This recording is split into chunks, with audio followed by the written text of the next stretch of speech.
आप सुन रहे हैं मुंशी प्रेमचंद्र की दिलचस्प कहानियाँ। आज की कहानी का शीर्षक है दिल की रानी। जिस वीर तुर्कों के प्रखर प्रताप से ईसाई दुनिया कांप रही थी, उन्हीं का रक्त आज कस्तुनतुनिया की गलियों में बह रहा है। वही कस्तुनतुनिया जो 100 साल पहले तुर्कों के आतंक से राहत हो रहा था, आज उनके गर्म रक्त से अपना कलेजा ठंडा कर रहा है।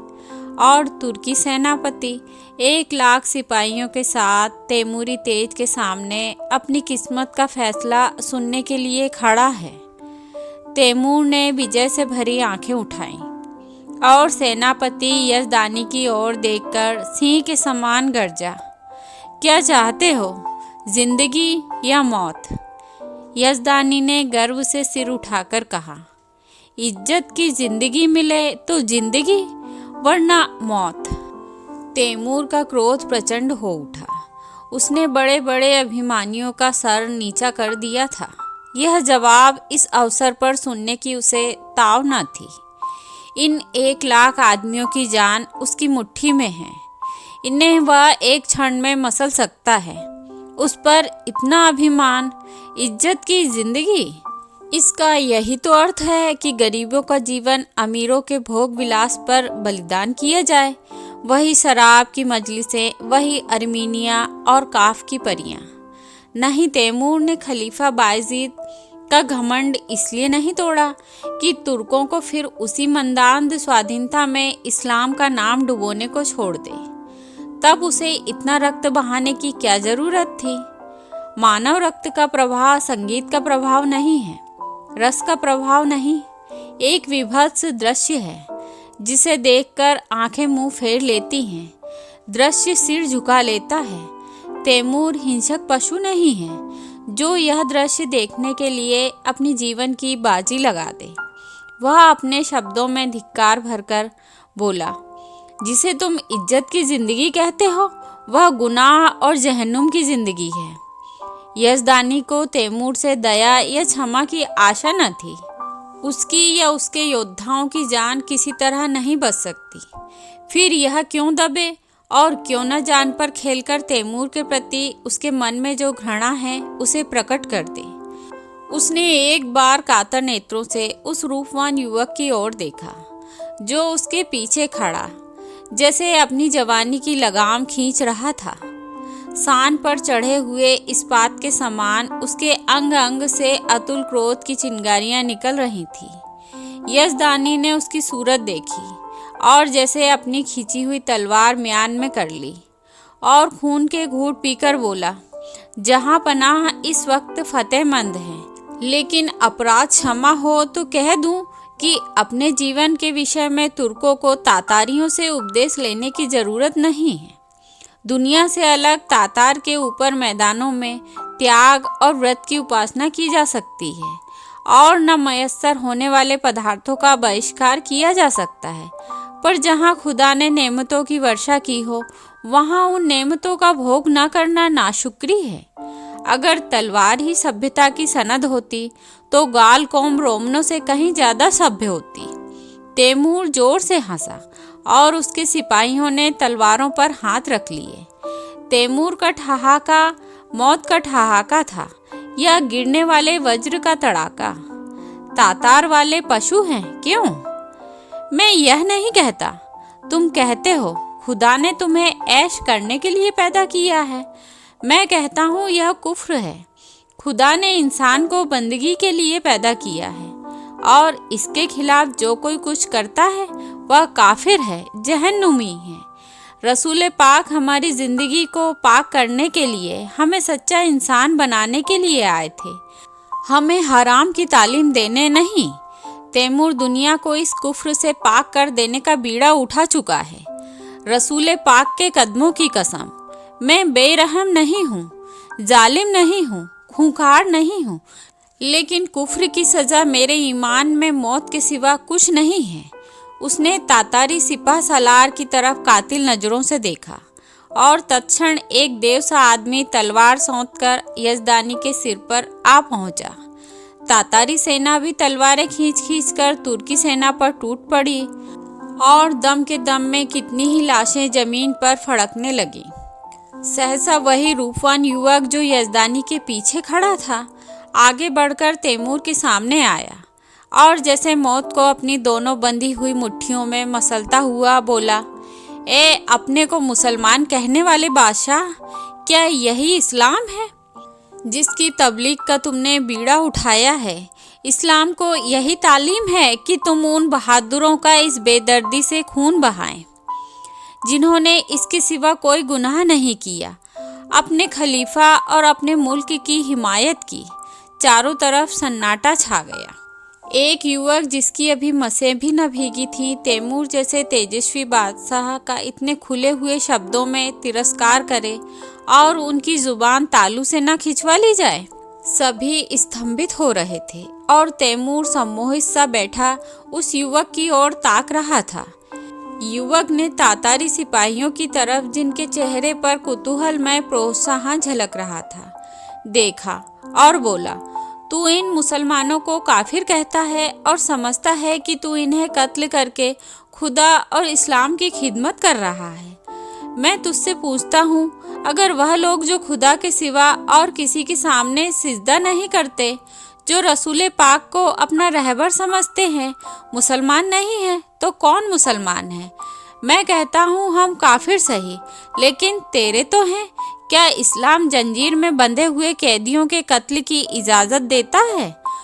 खुदा ने अगर तुझे ताकत दी है, अख्तियार दिया है, तो क्या इसी के लिए कि तू खुदा के बंदों का खून बहाए? क्या गुनाहगारों को कत्ल करके तू उन्हें सीधे रास्ते पर ले जाएगा?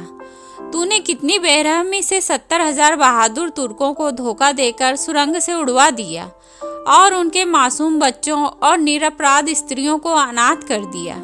तुझे कुछ अनुमान है? क्या यही कारनामे हैं जिन पर तू अपने को मुसलमान होने का गर्व करता है? क्या इसी कत्ल, खून और जुल्म की सियासी से तू दुनिया में अपना नाम रोशन करेगा? तूने तुर्कों के खून के बहते दरिया में अपने घोड़ों के सुम नहीं भिगोए हैं, बल्कि इस्लाम को जड़ से खोदकर फेंक दिया है। यह वीर तुर्कों का ही आत्मोत्सर्ग है जिसने यूरोप में इस्लाम की तौहीद फैलाई। आज सोफिया के गिरजे में तुझे अल्लाह अकबर की सदा सुनाई दे रही है। सारा यूरोप इस्लाम का स्वागत करने को तैयार है।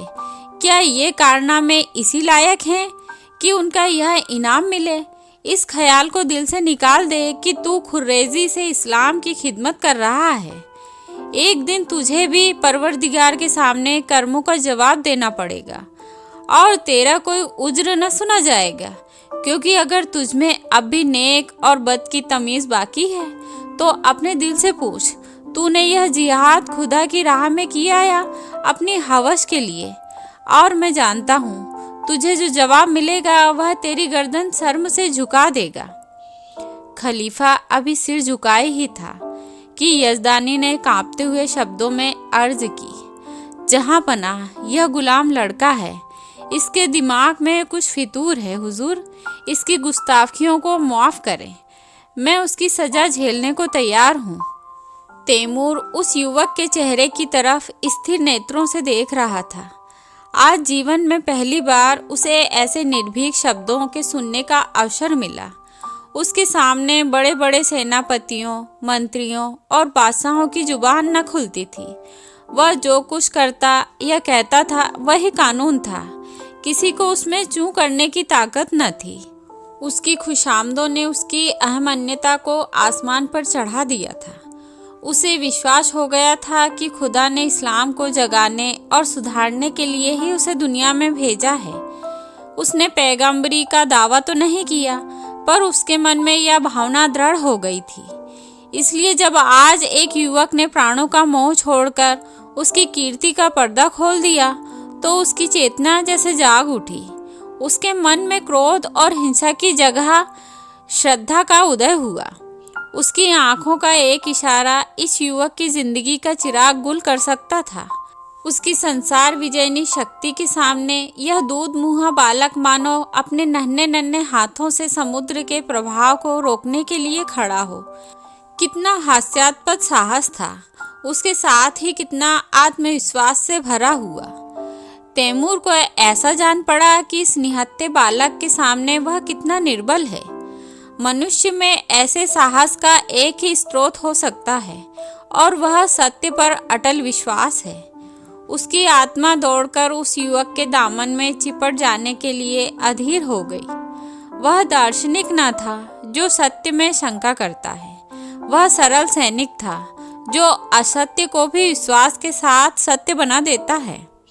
यजदानी ने उसी स्वर में कहा, जहां पनाह, इसकी बदजबानी का ख्याल न फरमावे। तैमूर ने तुरंत तख्त से उठकर यजदानी को गले से लगा लिया और बोला, काश ऐसी गुस्ताखियों और बदजबानियों के सुनने का पहले इत्तेफाक होता तो आज इतने बेगुनाहों का खून मेरी गर्दन पर ना होता। मुझे इस जमान में किसी फरिश्ते की रूह का जलवा नजर आता है जो मुझ जैसे गुमराहों को सच्चा रास्ता दिखाने के लिए भेजी गई हैं। मेरे दोस्त, तुम खुश नसीब हो कि ऐसा फरिश्ता सिफत बेटे के बाप हो। क्या मैं उसका नाम पूछ सकता हूँ?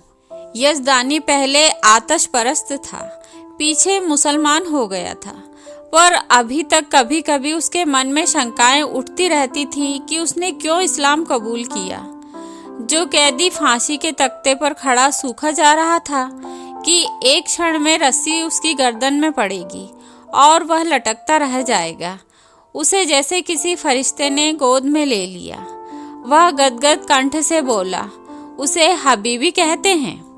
तैमूर ने युवक के सामने जाकर उसका हाथ पकड़ लिया और उसे आंखों से लगाते हुए बोला, मेरे जवान दोस्त, तुम सचमुच खुदा के हबीब हो। मैं वह गुनाहगार हूँ जिसने अपनी जहालत में हमेशा अपने गुनाहों को सवाब समझा, इसलिए कि मुझसे कहा जाता था तेरी जात बेऐब है। आज मुझे यह मालूम हुआ कि मेरे हाथों इस्लाम को कितना नुकसान पहुँचा। आज से मैं तुम्हारा ही दामन पकड़ता हूँ। तुम ही मेरे खिज़्र, तुम ही मेरे रहनुमा हो। मुझे यकीन हो गया कि तुम्हारे ही वसीले से मैं खुदा की दरगाह तक पहुँच सकता हूँ। यह कहते हुए उसने युवक के चेहरे पर नजर डाली तो उस पर शर्म की लाली छाई हुई थी। उस कठोरता की जगह मधुर संकोच झलक रहा था। युवक ने सिर झुकाकर कहा, यह हजूर की कदरदानी है, वरना मेरी क्या हस्ती है। तैमूर ने उसे खींचकर अपनी बगल के तख्त पर बिठा दिया और अपने सेनापति को हुक्म दिया, सारे तुर्क कैदी छोड़ दिए जाएं, उनके हथियार वापस कर दिए जाएं और जो माल लूटा गया है वह सिपाहियों में बराबर बांट दिया जाए। वजीर तो इधर इस हुक्म की तामील करने लगा, उधर तैमूर हबीब का हाथ पकड़े हुए अपने खीमे में गया और दोनों मेहमानों की दावत का प्रबंध करने लगा।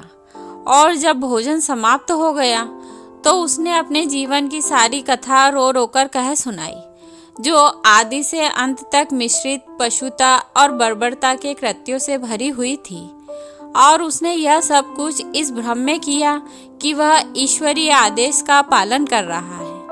वह खुदा को कौन मुंह दिखाएगा। रोते रोते हिचकियां बंध गईं। अंत में उसने हबीब से कहा, मेरे जवान दोस्त, अब मेरा बेड़ा आप ही पार लगा सकते हैं।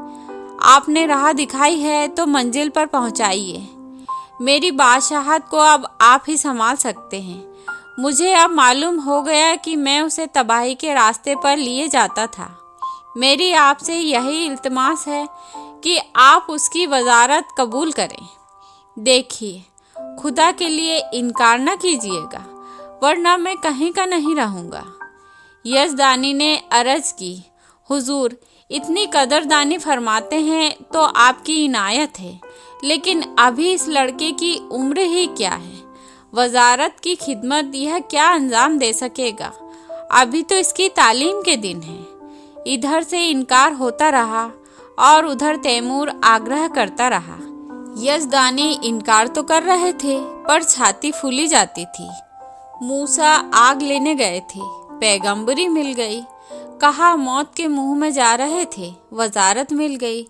लेकिन यह शंका भी थी कि ऐसे अस्थिर चित्त का क्या ठिकाना। आज खुश हुए, वजारत देने को तैयार हैं, कल नाराज हो गए तो जान की खैरियत नहीं।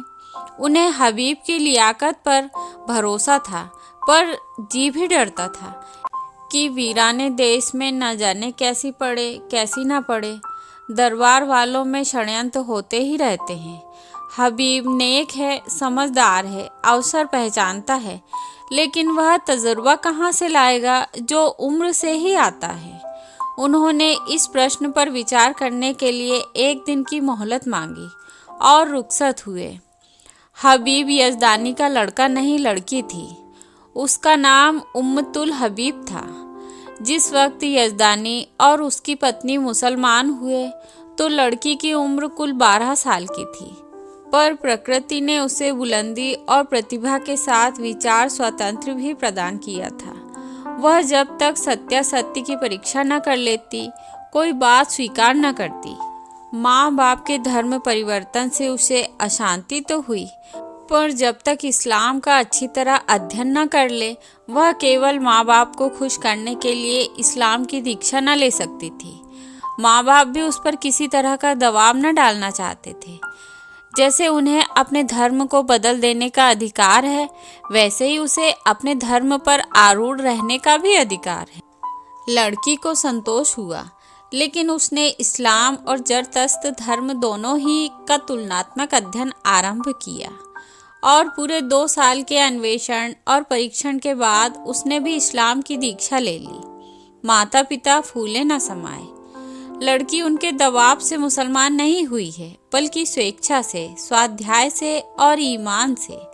2 साल तक उन्हें जो एक शंका घेरे रहती थी, वह मिट गई। यजदानी के कोई पुत्र न था, और उस युग में जब आदमी की तलवार ही सबसे बड़ी अदालत थी, पुत्र का ना रहना संसार का सबसे बड़ा दुर्भाग्य था। यजदानी बेटे का अरमान बेटी से पूरा करने लगा। लड़कों ही की भांति उसकी शिक्षा दीक्षा होने लगी। वह बालकों कैसे कपड़े पहनती, घोड़े पर सवार होती, शस्त्र विद्या सीखती और अपने बाप के साथ अक्सर खलीफा वायजीद के महलों में जाती और राजकुमारी के साथ शिकार खेलने जाती। इसके साथ ही वह दर्शन, काव्य, विज्ञान और अध्यात्म का भी अभ्यास करती थी। यहाँ तक कि 16वें वर्ष में वह फौजी विद्यालय में दाखिल हो गई और 2 साल के अंदर यहाँ की सबसे ऊंची परीक्षा पास करके फौज में नौकर हो गई। शस्त्र विद्या और सेना संचालन कला में वह इतनी निपुण थी और खलीफा वायजीद उसके चरित्र से इतना प्रसन्न था कि पहले ही पहल उसे 1000 मनसब मिल गया। ऐसी युवती के चाहने वालों की क्या कमी। उसके साथ के कितने ही अफसर, राज परिवार के कितने ही युवक उस पर प्राण देते थे, पर कोई उसकी नज़रों में न जचता था। नित्य ही निकाह के पैगाम आते रहते थे, पर वह हमेशा इनकार कर देती थी। वैवाहिक जीवन ही से उसे अरुचि थी। उसकी स्वाधीन प्रकृति इस बंधन में न पड़ना चाहती थी। फिर नित्य ही वह देखती थी कि युवतियाँ कितने अरमानों से ब्याह कर लाई जाती हैं और फिर कितने निरादर से महलों में बंद कर दी जाती हैं। उनका भाग्य पुरुषों की दया के अधीन है। अक्सर ऊंचे घराने की महिलाओं से उसको मिलने जुलने का अवसर मिलता था। उनके मुख से उनकी करुण कथा सुनकर वह वैवाहिक पराधीनता से और भी घृणा करने लगती थी और यजदानी उसकी स्वाधीनता में बिल्कुल बाधा न देता था। लड़की स्वाधीन है, उसकी इच्छा हो विवाह करे या कुंवारी रहे, वह अपने आप मुख्तार है। उसके पास पैगाम आते तो वह साफ जवाब दे देता, मैं इस बारे में कुछ नहीं जानता, इसका फैसला वही करेगी। यद्यपि एक युवती का पुरुष वेश में रहना, युवकों से मिलना जुलना समाज में आलोचना का विषय था, पर यजदानी और उसकी स्त्री दोनों ही को उसके सतीत्व पर विश्वास था। हबीब के व्यवहार और आचार में उन्हें कोई ऐसी बात नजर न आती थी जिससे उन्हें किसी तरह की शंका होती। यौवन की आंधी और लालसाओं के तूफान में थी। वह 24 वर्षों की वीरवाला अपने हृदय की संपत्ति लिए अटल और अजेय खड़ी थी, मानो सभी युवक उसके सगे भाई हैं। कस्तूनतूनिया में कितनी खुशियां मनाई गई, हबीब का कितना सम्मान और स्वागत हुआ, उसे कितनी बधाइयाँ मिली, यह सब लिखने की बात नहीं। शहर तबाह हुआ जाता था, संभव था। आज उसके महलों और बाजारों से आग की लपटें निकलती होती। राज्य और नगर को उस कल्पनातीत विपत्ति से बचाने वाला आदमी कितने आदर, प्रेम, श्रद्धा और उल्लास का पात्र होगा, इसकी तो कल्पना भी नहीं की जा सकती। उस पर कितने फूलों और कितने लाल जवाहर की वर्षा हुई, इसका अनुमान तो कोई कवि ही कर सकता है। और नगर की महिलाएं हृदय के अक्षय भंडार से असीसें निकाल निकाल कर उस पर लुटाती थीं और गर्व से फूली हुई उसका मुख निहार कर अपने को धन्य मानती थी। उसने देवियों का मस्तक ऊंचा कर दिया था। रात को तैमूर के प्रस्ताव पर विचार होने लगा। सामने गद्देदार कुर्सियों पर यजदानी था, सौम्य, विशाल और तेजस्वी। उसकी दाहिनी तरफ उसकी पत्नी थी, ईरानी लिबास में, आंखों में दया और विश्वास की ज्योति भरे हुए। बाईं तरफ उम्मतुल हबीब थी, जो इस समय रमणी वेश में मोहिनी बनी हुई थी, ब्रह्मचर्य के तेज से दीप्त। यजदानी ने प्रस्ताव का विरोध करते हुए कहा, मैं अपनी तरफ से कुछ नहीं कहना चाहता, लेकिन यदि मुझे सलाह देने का अधिकार है तो मैं स्पष्ट कहता हूँ कि तुम्हें इस प्रस्ताव को कभी स्वीकार न करना चाहिए। तैमूर से यह बात बहुत दिन तक छिपी नहीं रह सकती कि तुम क्या हो, उस वक्त क्या परिस्थिति होगी, मैं नहीं कहता। और यहाँ इस विषय में जो कुछ टीकाएं होंगी वह तुम मुझसे ज़्यादा जानती हो। यहाँ मैं मौजूद था और कुत्सा को मुंह न खोलने देता था, पर वहाँ तुम अकेली रहोगी और कुत्सा को मनमाने आरोप करने का अवसर मिलता रहेगा। उसकी पत्नी स्वेच्छा और इतना महत्व न देना चाहती थी। बोली, मैंने सुना है तैमूर निगाहों का अच्छा आदमी नहीं है। मैं किसी तरह तुझे जाने नहीं दूंगी। कोई बात हो जाए तो सारी दुनिया हंसे, यूं ही हंसने वाली क्या काम है। इसी तरह स्त्री पुरुष बड़ी देर तक ऊंच नीच सुझाते और तरह तरह की शंकाएं करते रहे, लेकिन हबीब मौन साधे बैठी हुई थी। यजदानी ने समझा हबीब भी उनसे सहमत है।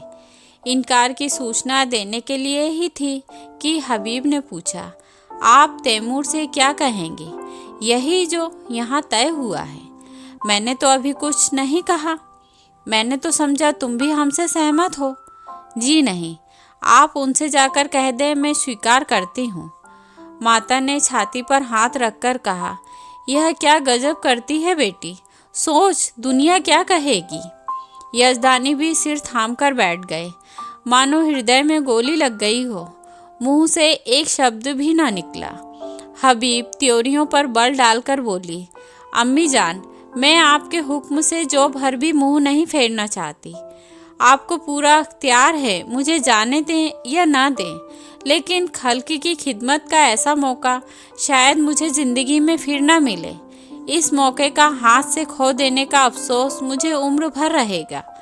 मुझे यकीन है कि अमीन तैमूर को मैं अपनी दियानत, बेगर्जी और सच्ची वफादारी से इंसान बना सकती हूँ, और शायद उसके हाथों खुदा के बंदों का खून इतनी कसरत से ना बहे। वह दिलेर है मगर बेरहम नहीं। कोई दिलेर आदमी बेरहम नहीं हो सकता। उसने अब तक जो कुछ किया है मजहब के अंधे जोश में किया है। आज खुदा ने मुझे वह मौका दिया है कि मैं उसे दिखा दूं कि मजहब खिदमत का नाम है, लूट और कत्ल का नहीं। अपने बारे में मुझे मुतलक अंदेशा नहीं है। मैं अपनी हिफाजत आप कर सकती हूँ। मुझे दावा है कि अपने फ़र्ज़ को नेक नीयति से अदा करके मैं दुश्मनों की ज़ुबान बंद कर सकती हूँ।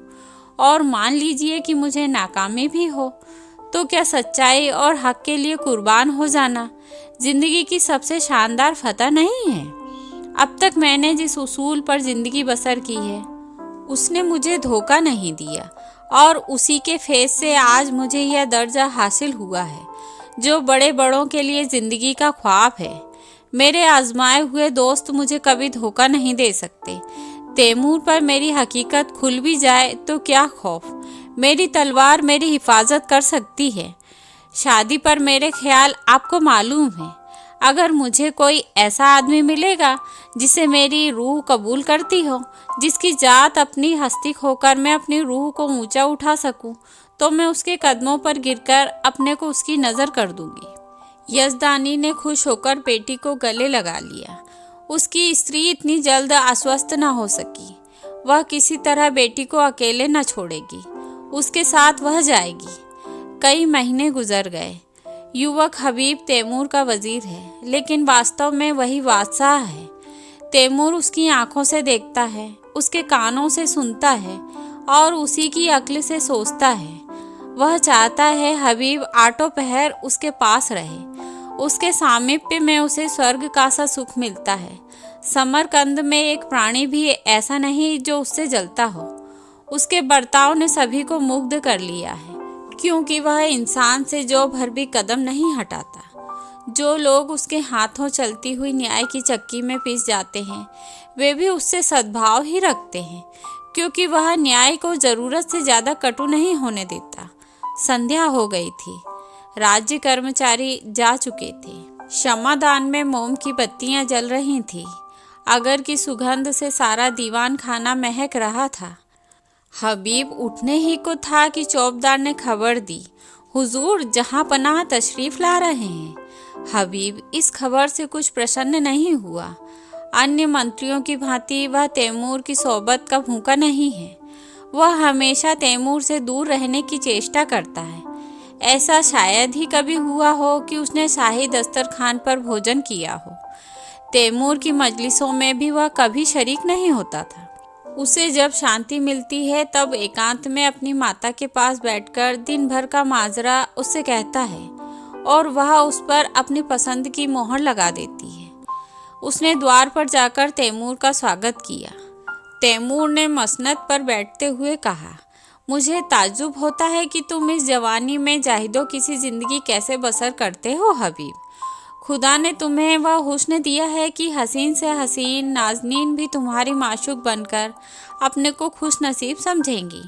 मालूम नहीं तुम्हें खबर है या नहीं, जब तुम अपने मुश्किल घोड़े पर सवार होकर निकलते हो तो समरकंद की खिड़कियों पर हजारों आंखें तुम्हारी एक झलक देखने के लिए मुंतजिर बैठी रहती हैं, पर तुम्हें किसी तरफ आंखें उठाते नहीं देखा। मेरा खुदा गवाह है, मैं कितना चाहता हूँ कि तुम्हारे कदमों के नक्श पर चलूँ। मैं चाहता हूँ जैसे तुम दुनिया में रहकर भी दुनिया से अलग रहते हो, वैसे मैं भी रहूँ, लेकिन मेरे पास न वह दिल है न वह दिमाग। मैं हमेशा अपने आप पर सारी दुनिया पर दांत पीसता रहता हूँ, जैसे मुझे हरदम खून की प्यास लगी रहती है। तुम बुझने नहीं देते, और यह जानते हुए भी कि तुम जो कुछ करते हो उससे बेहतर कोई दूसरा नहीं कर सकता। मैं अपने गुस्से को काबू में नहीं कर सकता। तुम जिधर से निकलते हो मोहब्बत और रोशनी फैला देते हो। जिसको तुम्हारा दुश्मन होना चाहिए वह तुम्हारा दोस्त है। मैं जिधर से निकलता नफरत और शुबहा फैलाता हुआ निकलता हूँ। जिसे मेरा दोस्त होना चाहिए वह भी मेरा दुश्मन है। दुनिया में बस एक ही जगह है जहाँ मुझे आपियत मिलती है। अगर तुम मुझे समझते हो, यह ताज और तख्त मेरे रास्ते के रोड़े हैं, तो खुदा की कसम मैं आज इन पर लात मार दूं। मैं आज तुम्हारे पास यही दरख्वास्त लेकर आया हूँ कि तुम मुझे वह रास्ता दिखाओ जिससे मैं सच्ची खुशी पा सकूं। मैं चाहता हूँ तुम इसी महल में रहो ताकि मैं तुमसे सच्ची जिंदगी का सबक सीखूं। हबीब का हृदय धक से हो उठा। कहीं अमीन पर नारित्व का रहस्य खुल तो नहीं गया। उसकी समझ में न आया कि उसे क्या जवाब दे। उसका कोमल हृदय तैमूर की इस करुण आत्मग्लानि पर द्रवित हो गया। जिसके नाम से दुनिया कांपती है वह उसके सामने एक दयनीय प्रार्थी बना हुआ है। उसके प्रकाश की भिक्षा मांग रहा है। तैमूर की उस कठोर विकट शुष्क हिंसात्मक मुद्रा में उसे एक स्निग्ध मधुर ज्योति दिखाई दी, मानो उसका जागृत विवेक भीतर से झांक रहा हो। उसे अपना जीवन जिसमें ऊपर की स्फूर्ति ही ना रही थी, इस विफल उद्योग के सामने तुच्छ जान पड़ा। उसने मुग्ध कंठ से कहा, हुजूर इस गुलाम की इतनी कद्र करते हैं, यह मेरी खुश नसीबी है, लेकिन मेरा शाही महल में रहना मुनासिब नहीं। तैमूर ने पूछा, क्यों? इसलिए कि जहाँ दौलत ज़्यादा होती है वहाँ डाके पड़ते हैं, और जहाँ कद्र ज़्यादा होती है वहाँ दुश्मन भी ज़्यादा होते हैं। तुम्हारा भी कोई दुश्मन हो सकता है, मैं खुद अपना दुश्मन हो जाऊंगा। आदमी का सबसे बड़ा दुश्मन गुरूर है। तैमूर को जैसे कोई रत्न मिल गया। उसे अपनी मन तुष्टि का आभास हुआ। आदमी का सबसे बड़ा दुश्मन गुरूर है। इस वाक्य को मन ही मन दोहराकर उसने कहा, तुम मेरे काबू में कभी ना आओगे हबीब। तुम वह परिंदे हो जो आसमान में ही उड़ सकता है। उसे सोने के पिंजड़े में भी रखना चाहो तो फड़फड़ाता रहेगा। खैर, खुदा हाफिज। वह तुरंत अपने महल की ओर चला, मानो उस रत्न को सुरक्षित स्थान में रख देना चाहता हो। यह वाक्य पहली बार उसने न सुना था, पर आज इससे जो ज्ञान, जो उपदेश, जो सत्प्रेरणा उसे मिली, वह कभी नहीं मिली थी। इस थखर के इलाके से बगावत की खबर आई। हबीब को शंका है कि तैमूर वहां पहुंचकर कहीं कत्लेआम न कर दे। वह शांतिमय उपायों से इस विद्रोह को ठंडा करके तैमूर को दिखाना चाहता है कि सद्भावना में कितनी शक्ति है। तैमूर उसे इस मुहिम पर नहीं भेजना चाहता, लेकिन हबीब के आग्रह के सामने बेबस है। हबीब को जब और कोई युक्ति न सूझी तो उसने कहा, गुलाम के रहते हुए हुजूर अपनी जान खतरे में डालें, यह नहीं हो सकता। तैमूर मुस्कुराया, मेरी जान की तुम्हारी जान के मुकाबले में कोई हकीकत नहीं है हबीब। फिर मैंने तो कभी जान की परवाह न की। मैंने दुनिया में कत्ल और लूट के सिवा और क्या यादगार छोड़ी है। मेरे मर जाने पर दुनिया मेरे नाम को रोएगी नहीं। यकीन मानो, मेरे जैसे लुटेरे हमेशा पैदा होते रहेंगे। लेकिन खुदा न करे तुम्हारे दुश्मनों को कुछ हो गया तो सल्तनत खाक में मिल जाएगी, और तब मुझे भी सीने में खंजर चुभा लेने के सिवा और कोई रास्ता न रहेगा। मैं नहीं कह सकता हबीब कि मैंने तुमसे कितना पाया। काश 10-5 साल पहले तुम मुझे मिल जाते तो तैमूर तवारीख में इतना रुसिया न होता। आज अगर ज़रूरत पड़े तो मैं अपने जैसे तैमूरों को तुम्हारे ऊपर निसार कर दूं। यही समझ लो कि मेरी रूह को अपने साथ लिए जा रहे हो। आज मैं तुमसे कहता हूँ हबीब कि मुझे तुमसे इश्क है। इसे मैं अब जान पाया हूँ, मगर इसमें क्या बुराई है कि मैं भी तुम्हारे साथ चलूँ? हबीब ने धड़कते हुए हृदय से कहा, अगर मैं आपकी ज़रूरत समझूंगा तो इत्तला दूंगा।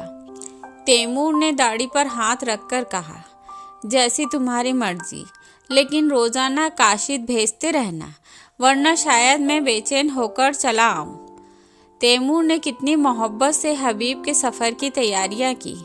तरह तरह के आराम और तकल्लुफ़ की चीज़ें उसके लिए जमा की। उस कोहिस्तान में यह चीज़ें कहाँ मिलेंगी? वह ऐसा संलग्न था मानो माता अपनी लड़की को ससुराल भेज रही हो। जिस वक्त हबीब फौज के साथ चला तो सारा समरकंद उसके साथ था, और तैमूर आंखों पर रुमाल रखे अपने तख्त पर ऐसा सिर झुकाए बैठा था मानो कोई पक्षी आहत हो गया हो। इस्तखर अर्मनी ईसाइयों का इलाका था। मुसलमानों ने उन्हें परास्त करके वहां अपना अधिकार जमा लिया था और ऐसे नियम बना दिए थे जिससे ईसाइयों को पग पग पर अपनी पराधीनता का स्मरण होता रहता था। पहला नियम जजिए का था, जो हर एक ईसाई को देना पड़ता था, जिससे मुसलमान मुक्त थे।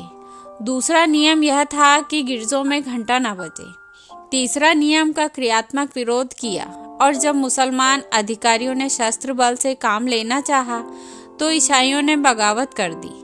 मुसलमान सूबेदार को कैद कर लिया और किले पर सलीबी झंडा उड़ने लगा।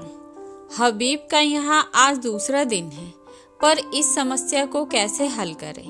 उसका उदार हृदय कहता था, ईसाइयों पर इन बंधनों का कोई अर्थ नहीं। हर एक धर्म का समान रूप से आदर होना चाहिए, लेकिन मुसलमान इन कैदों को हटा देने पर कभी राजी न होंगे। और यह लोग मान भी जाएं तो तैमूर क्यों मानने लगा? उसके धार्मिक विचारों में कुछ उदारता आई है, फिर भी वह इन कैदों को उठाना कभी मंजूर न करेगा। लेकिन क्या वह ईसाइयों को सजा दे कि वे अपनी धार्मिक स्वाधीनता के लिए लड़ रहे हैं, जिसे वह सत्य समझता है, उसकी हत्या कैसे करे? नहीं, उसे सत्य का पालन करना होगा, चाहे इसका नतीजा कुछ भी हो। अमीन समझेंगे मैं ज़रूरत से ज़्यादा बढ़ा जा रहा हूँ, कोई मुजायका नहीं। दूसरे दिन हबीब ने प्रातःकाल डंके की चोट पर ऐलान किया, जजिया माफ किया गया। शराब और घंटों पर कोई कैद नहीं है। मुसलमानों में तहलका पड़ गया। यह कुफ्र है, हराम परस्त है। अमीन तैमूर ने जिस इस्लाम को अपने खून से सींचा है, उसकी जड़ उन्हीं के वजीर हबीब पाशा के हाथों खुद रही है। पासा पलट गया। शाही फौज मुसलमानों से जा मिला। हबीब ने इस्तखर के किले में पनाह ली। मुसलमानों की ताकत शाही फौज के मिल जाने से बहुत बढ़ गई थी। उन्होंने किला घेर लिया और यह समझकर कि हबीब ने तैमूर से बगावत की है, तैमूर के पास इसकी सूचना देने और परिस्थिति समझाने के लिए काशिद भेजा। आधी रात गुजर चुकी थी। तैमूर को 2 दिनों से इस्तखर की कोई खबर न मिली थी। तरह तरह की शंकाएं हो रही थी। मन में पछतावा हो रहा था कि उसने क्यों हबीब को अकेला जाने दिया। माना कि वह बड़ा नीति कुशल है, पर बगावत कहीं जोर पकड़ गई तो मुट्ठी भर आदमियों से वह क्या कर सकेगा, और बगावत यकीनन जोर पकड़ेगी। वहाँ के ईसाई बला के शरकस हैं। जब उन्हें मालूम होगा कि तैमूर की तलवार में जंग लग गया और उसे अब महलों की जिंदगी पसंद है, तो उनकी हिम्मत दूनी हो जाएगी। हबीब कहीं दुश्मनों से घिर गया तो बड़ा गजब हो जाएगा। उसने अपने जानू पर हाथ मारा और पहलू बदलकर अपने ऊपर झुंझलाया। वह इतना पशु हिम्मत क्यों हो गया? क्या उसका तेज और शौर्य उससे विदा हो गया है? जिसका नाम सुनकर दुश्मन में कंपन पड़ जाता था, वह आज अपना मुंह छिपाकर महलों में बैठा हुआ है। दुनिया की आंखों में इसका यही अर्थ हो सकता है कि तैमूर अब मैदान का शेर नहीं, कालीन का शेर हो गया है। हबीब फरिश्ता है जो इंसान की बुराइयों से वाकिफ नहीं, जो रहम और साफ दिली और बेगर्जी का देवता है। वह क्या जाने इंसान कितना शैतान हो सकता है। अमन के दिनों में तो ये बातें कौम और मुल्क को तरक्की के रास्ते पर ले जाती हैं, पर जब जंग में जबकि शैतानी जोश का तूफान उठता है, इन खुशियों की गुंजाइश नहीं। उस वक्त तो उसी की जीत होती है जो इंसानी खून का रंग खेले, खेतों खलिहानों को जलाए, जंगलों को बसाए और बस्तियों को वीरान करे। अमन का कानून जंग के कानून से जुदा है। सहसा चौकीदार ने इस्तखर से एक काशिद के आने की खबर दी। काशिद ने जमीन चूमी और एक किनारे अदब से खड़ा हो गया। तैमूर का रौब ऐसा छा गया, जो कुछ कहने आया था वह भूल गया। तैमूर ने त्योरियां चढ़ाकर पूछा, क्या खबर लाया है? 3 दिन के बाद आया भी तो इतनी रात गए। काशिद ने फिर जमीन चूमी और बोला, खुदाबंद वजीर साहब ने जजिया मुआफ कर दिया। तैमूर गरज उठा, क्या कहता है, जजिया माफ कर दिया? हाँ खुदाबंद। किसने? वजीर साहब ने। किसके हुक्म से? अपने हुक्म से हुजूर। और हुजूर शराब का भी हुक्म हो गया है। गिरजों में घंटों बजाने का भी हुक्म हो गया है। और खुदाबंद ईसाइयों से मिलकर मुसलमानों पर हमला कर दिया। तो मैं क्या करूं? हुजूर हमारे मालिक हैं, अगर हमारी कुछ मदद न हुई तो वहाँ एक मुसलमान भी जिंदा न बचेगा। हबीब पाशा इस वक्त कहाँ है? इस्तखर के किले में हुजूर। और मुसलमान क्या कर रहे हैं? हमने ईसाइयों को किले में घेर लिया है, उन्हीं के साथ हबीब को भी। हाँ हुजूर, वह हुजूर से बागी हो गए हैं और इसलिए मेरे वफादार इस्लाम के खादिमों ने उन्हें कैद कर रखा है। मुमकिन है मेरे पहुँचते पहुँचते उन्हें कत्ल भी कर दें। बज्जात, दूर हो जा मेरे सामने से। मुसलमान समझते हैं हबीब मेरा नौकर है और मैं उसका आका हूँ। यह गलत है, झूठ है। इस सल्तनत का मालिक हबीब है, तैमूर उसका अदना गुलाम है। उसके फैसले में तैमूर दस्तंदाजी नहीं कर सकता। बेशक जजिया मुआफ होना चाहिए। मुझे मजाज नहीं कि दूसरे मजहब वालों से उनके ईमान का तावान लूं। कोई मजाज नहीं। अगर मस्जिद में अजान होती है तो कलीशा में घंटा क्यों बजे? घंटे की आवाज़ में कुफ्र नहीं है। काफिर वह है जो दूसरों का हक छीन ले, जो गरीबों को सताएं, दगाबाज हों, खुदगर्ज हों। काफिर वह नहीं जो मिट्टी या पत्थर का एक टुकड़े में खुदा का नूर देखता हो, जो नदियों और पहाड़ों में, दरख्तों और झाड़ियों में खुदा का जलवा पाता हो, वह हमसे और तुझसे ज़्यादा खुदा परस्त है।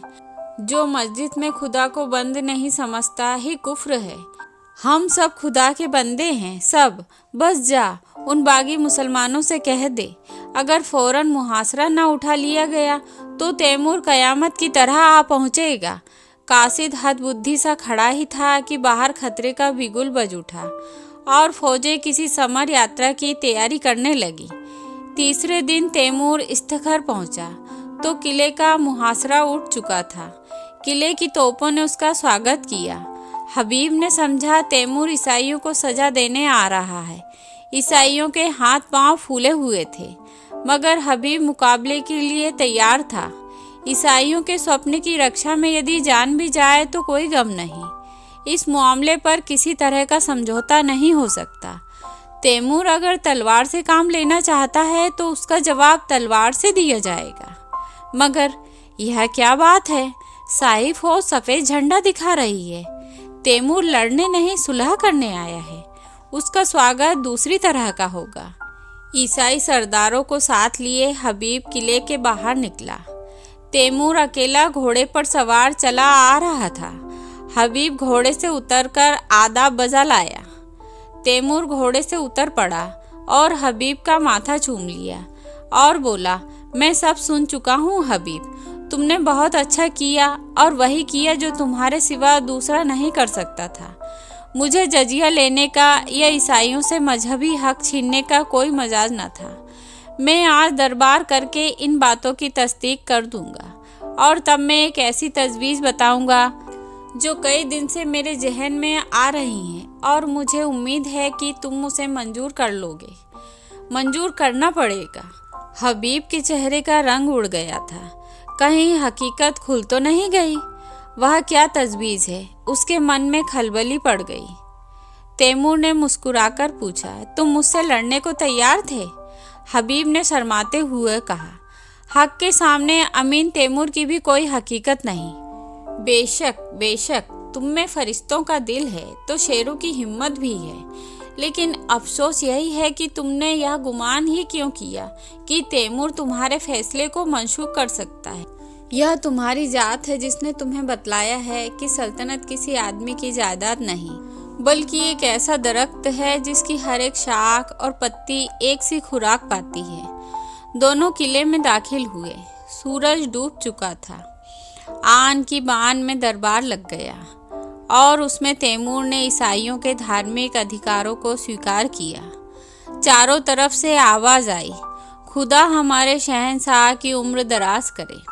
तैमूर ने उसी सिलसिले में कहा, दोस्तों, मैं इस दुआ का हकदार नहीं हूँ। जो चीज़ मैंने आपसे जबरन ली थी उसे आपको वापस देकर मैं दुआ का काम नहीं कर रहा हूँ। इससे कहीं ज़्यादा मुनासिब यह है कि आप मुझे लानत दें कि इतने दिनों तक आपके हकों से आपको मरहूम रखा। चारों तरफ से आवाज़ आई, मरहबा मरहबा।